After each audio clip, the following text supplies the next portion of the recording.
In the late 19th century, the town of Black River Falls, Wisconsin, became the backdrop for one of the most haunting periods in American history, a time so bleak that it would later be immortalized in the book Wisconsin Death Trap. Between the 1890s and the early 1900s, the town appeared to be under a curse. The local economy had collapsed, farms failed, families went hungry, and then a wave of madness swept through the community. Newspapers reported a bizarre parade of horrors: arson, suicide, disease, murder, and inexplicable acts of violence. Children vanished without explanation. One woman, compelled by mysterious voices, burned her family's home to the ground. In another shocking incident, a woman calmly gunned down her husband before turning herself in, her expression devoid of emotion. Photographer Charles Van Schaik captured these grim moments, documenting the haunting faces, mourning portraits, and empty stares of a town unraveling before its ends. His stark images, combined with the raw, unfiltered newspaper clippings of the time, laid the foundation for Wisconsin Death Trap, a chilling chronicle of despair published in 1973 by historian Michael Lessie. It wasn't just a tragedy. It was a tragedy with a strange rhythm. Asylums filled and undertakers were overwhelmed. Each week, the Black River Falls newspaper seemed to deliver a fresh dose of the macabre. Historians have offered explanations: economic collapse, disease, isolation, brutal winters, but no single answer fits. Instead, the Wisconsin Death Trap remains a portrait of rural America at its most fragile. It is a ghost story told in real headlines and frozen photographs, a window into a time when hope withered, the American dream faded, and something darker took its place. Black River Falls in Jackson County appeared to be the beginning of something promising. Tucked into western Wisconsin, where forests thicken, the river runs cold and fast, the town held promise. Logging money came first, then rail lines, then factories. There was a church on every corner, and schools brimmed with children. People arrived to build a future, to escape what they left behind. There was land to clear, trees to cut, and families to support. Here, one could truly make something of a life. Then, the bottom dropped out. The timber boom ended faster than anyone expected. Mills shut down, jobs vanished, and stores boarded up their windows one by one.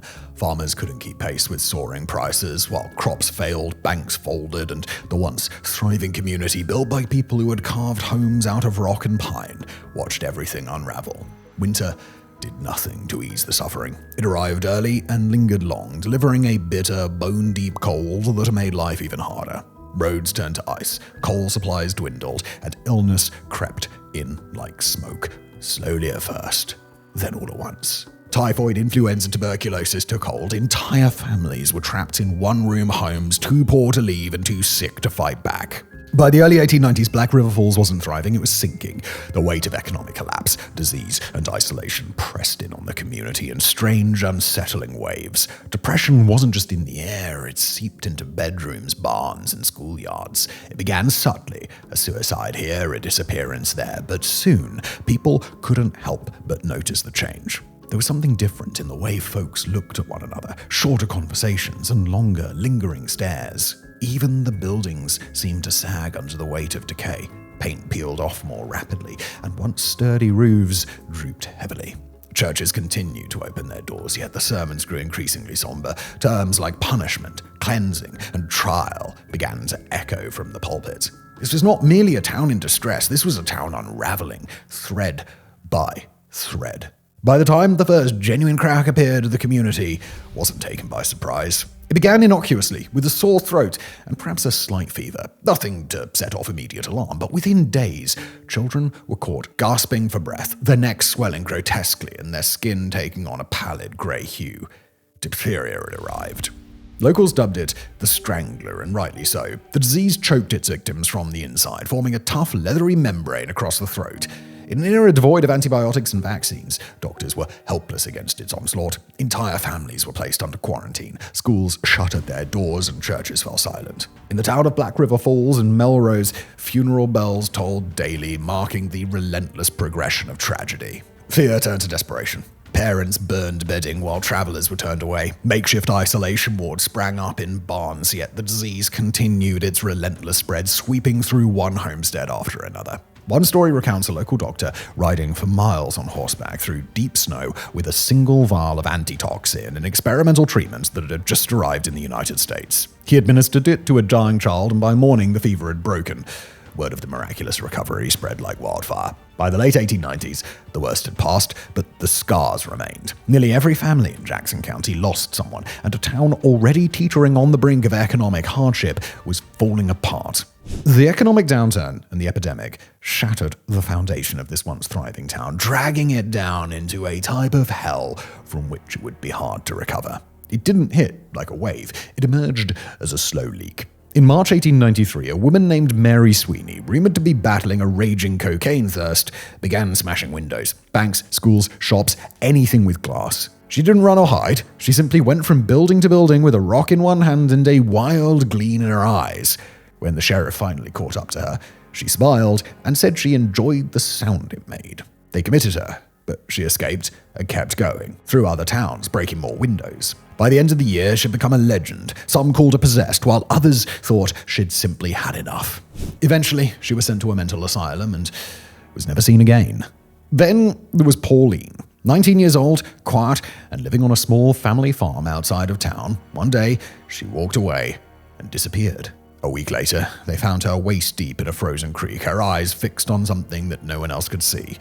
She didn't speak for 3 years, and when she finally did, she uttered only scripture, repeating the same 3 verses in a continuous loop, day and night. And it kept coming. A 60-year-old woman convinced she had cancer set herself on fire. A young boy named Nesta Provantia visited a hypnotist. Afterwards, he was unable to speak louder than a whisper for 4 months. A farmer, overwhelmed by debts he could not repay, set his own barn on fire and then stood in the snow until it collapsed. In another disturbing incident, a young boy poured kerosene across the kitchen floor, lit a match, and watched as his siblings ran screaming into the yard. Mrs. John Larson, tormented by visions of devils and a worsening mental illness, walked her 3 children to the edge of Lake St. Croix one quiet morning. Overwhelmed by a delusion, she drowned them, one by one, in the still, cold waters. When her husband, John Larson, returned home to find his children missing, he launched a desperate search. He scoured the lakeshore, calling their names and praying for anything but the worst. He eventually recovered the bodies of 2 of his children. The third was never found. Not all of them made the papers. Some stories passed only in whispered rumors. There was the man who wouldn't stop laughing, even at his wife's funeral, and the teacher who locked her students inside the schoolhouse and then vanished, only to be found a few days later, barefoot in the church basement, softly humming old songs in an unrecognizable language. What made these accounts even more disturbing was how ordinary most of the individuals involved had been. They were neighbors, customers, everyday people you'd nod to at the post office or pass by on the road. No clear pattern emerged. There was no curse visibly stamped on their foreheads, only a distinctive look, a weariness that seemed to sink deeply into their skin. The town kept trying to name it, blaming factors such as alcohol, poverty, or even spiritual decay. But every time an explanation was reached for one incident, another story surfaced that was too strange to ignore. By 1900, 1 out of every 472 inhabitants of Jackson County was officially certified as insane. This part of Wisconsin wasn't just rural, it was raw. Vast stretches of forest, dirt roads disappearing into nothingness, and an uncanny stillness where ancient forces lingered. Beliefs carried over on ships from Germany, Norway, and Sweden persisted in the shadows, tales of witches in the woods, spirits that watched from the trees, and curses that infiltrated bloodlines like rot seeping through fruit.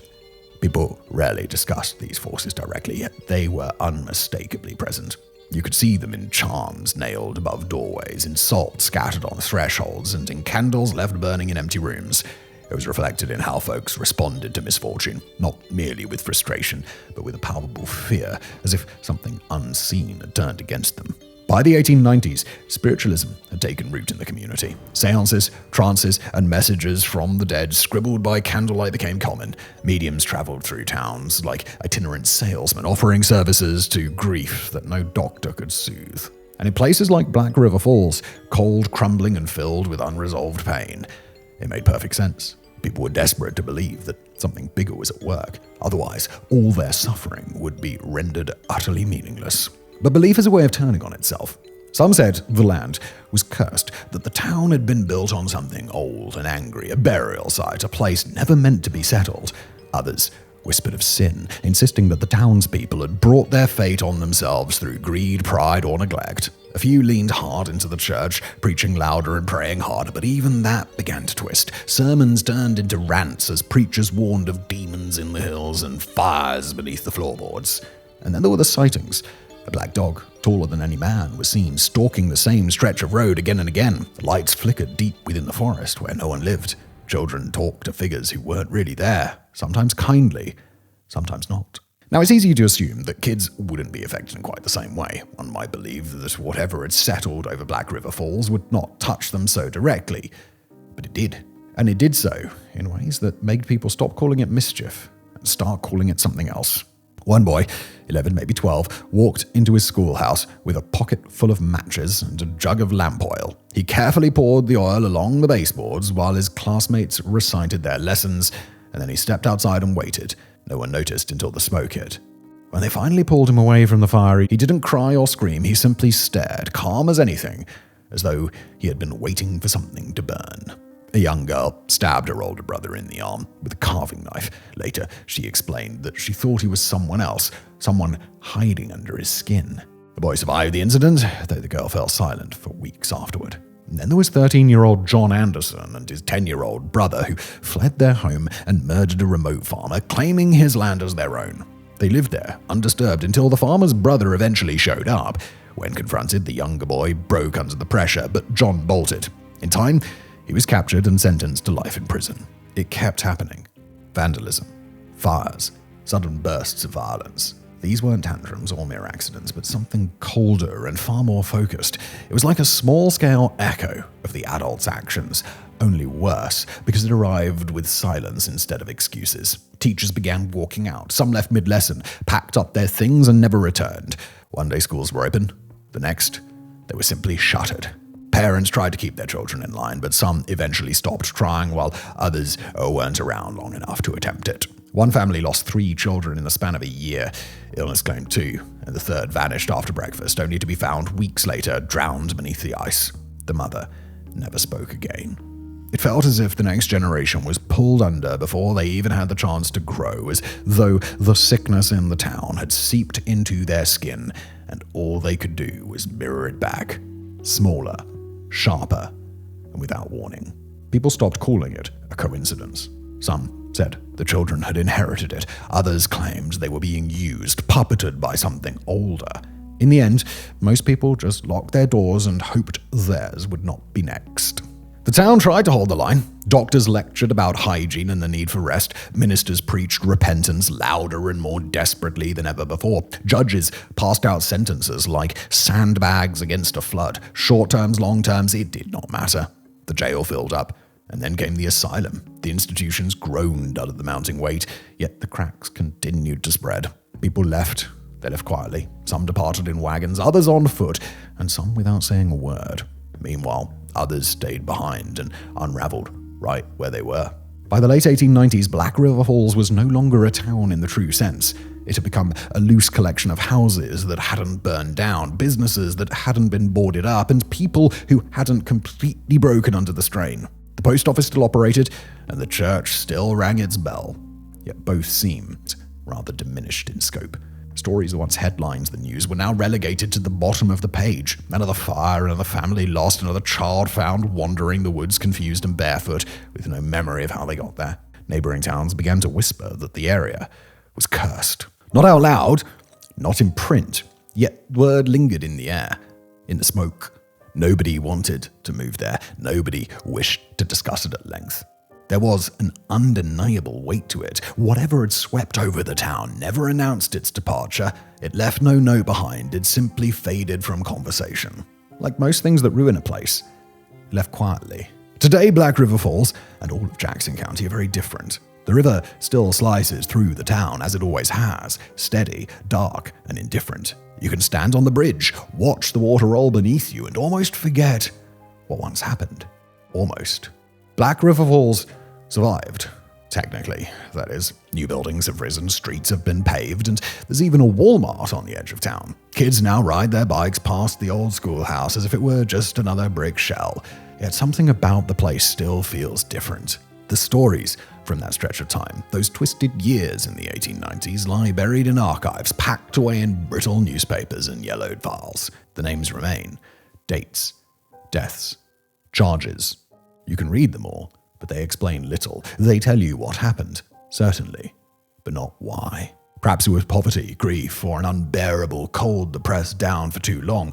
Or maybe every so often a place simply slips and loses its footing. You needn't believe in curses. You just have to accept that people break.